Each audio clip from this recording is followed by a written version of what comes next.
అయితే ఇక్కడ కూటమికి సంబంధించి ఎవరు బలవంతం మీద ఎవరు వచ్చి కలిశారు అనేది కాసేపు పక్కన పెడితే కూటమి అయితే ఫామ్ అయింది.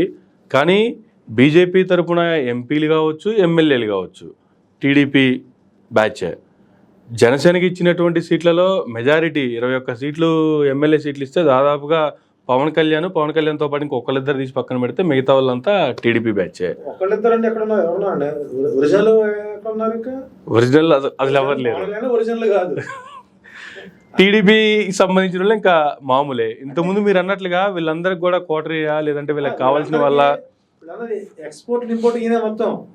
ఆయనకి ఈ వయసు 70 సంవత్సరాల వయసులో అంత కష్టం వచ్చింది.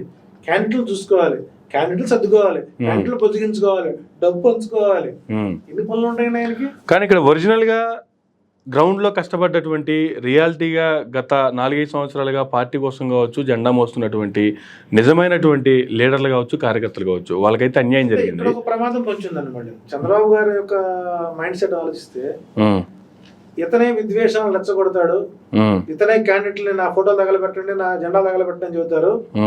చివరికి ఇది గనక అబ్బా కూటమిలో వ్యతిరేకత వచ్చిందని గనక వైసీపీ కార్యకర్తలు కానీ వైసీపీ నాయకులు రిలాక్స్ అయితే మాత్రం మళ్ళా ఆయన నుంచి ప్రమాదం పొంచి ఉంటుంది అధికార పార్టీకి. సో కాబట్టి చంద్రబాబు గారు మంచి కంటే ఆయన ఆలోచనలు చెడు చుట్టూ తిరుగుతుంటాయి. సో ఏదో రకంగా గద్దెనెక్కడం కోసం ఎటువంటి వారైనా సరే బలి పశువులను చేసేటువంటి నైపుణ్యం ఉన్నటువంటి విజనరీ ఉన్న వ్యక్తి. ఆ రోజు తెలుగుదేశం పార్టీలో చేరడానికి విజనరీ, పురంధరేశ్వరం చేసుకోవడానికి భువనేశ్వర్ గారిని చేసుకోవడానికి ఒక విజనరీ, లక్ష్మీపార్వతి కాళ్ళు పట్టుకున్నది ఒక విజనరీ, చంద్రబాబు నాయుడు పదవి లాక్కోవడం ఒక విజనరీ, ఆయన ఆత్మాహుతికి అయ్యే పరిస్థితి విజనరీ. అక్కడి నుంచి అన్ని రకాలుగా విజనరీ అంటే తన కుటుంబం కోసం, తన కమ్యూనిటీ కోసం. ఇంకా చాలా మా కమ్యూనిటీ మాకేం చేయలేదు అంటే చాలా మంది.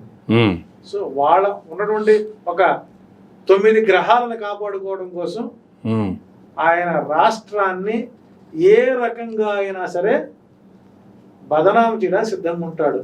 పొరబుద్దని చెప్పినట్టుగా ఇంకొకసారి అప్పీల్ చేస్తానండి. నవరత్న పథకాల ద్వారా లబ్ధి పొందిన వాళ్ళు ఎవరైనా సరే మానవత్వం, చీవు, నెత్తులు, సిగ్గు, లజ్జ, మానవిమానం, విశ్వాసం ఉన్నవాళ్ళు మాత్రమే ప్రభుత్వానికి ఓటేస్తారు. ఇక వర్ణ సంఖ్య వాళ్ళు ఉంటారు, తీసుకుని ఇస్తే ఇచ్చాడని వాళ్ళు నా దృష్టిలో మనుషులే కాదు, వాళ్ళు సమాజం నుంచి వెలివేయబడ్డ వ్యక్తులు మనం వివరించవచ్చు.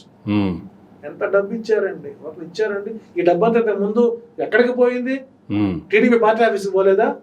హెరిటేజ్ లోకి పోలేదా? స్కిల్ డెవలప్ ఆఫీస్ ఎక్కడ పోయింది? సో కాబట్టి ప్రజలు విఘ్నతగా ఆలోచించండి. మీకు పాత జీవితాలు కావాలనుకుంటే మీ ప్రయత్నం చేసుకోండి, లేదు మా జీవితాలు బాగుపడ్డాయనుకుంటే ఓటు వేయండి. పరంగిత జ్ఞానులే విజ్ఞానవంతులుగా వేయండి. వీళ్ళ ఆడే అసత్యాలు, అబద్ధాలు, మోసాలకు మీ జీవితాలు బలి చేసుకోవాలి. కానీ ఇప్పటి వరకు టికెట్ రానటువంటి ఒరిజినల్ టీడీపీ నాయకులు ఎవరైతే ఉన్నారో వాళ్ళంతా రెబల్స్ గా పోటీ చేసే అవకాశాలు కూడా ఉన్నాయి. ఎమ్మెల్సీ ఇస్తాడు. ఎన్ని ఎమ్మెల్సీలు ఉన్నాయి, ఎంతమందికి ఇస్తామండి? సంపద సృష్టించేవాడు పోస్టులు సృష్టించలేడు. సంపద కాబట్టి సృష్టిస్తారని చెప్పొచ్చు, కానీ ఎమ్మెల్సీలు కూడా సృష్టిస్తారా?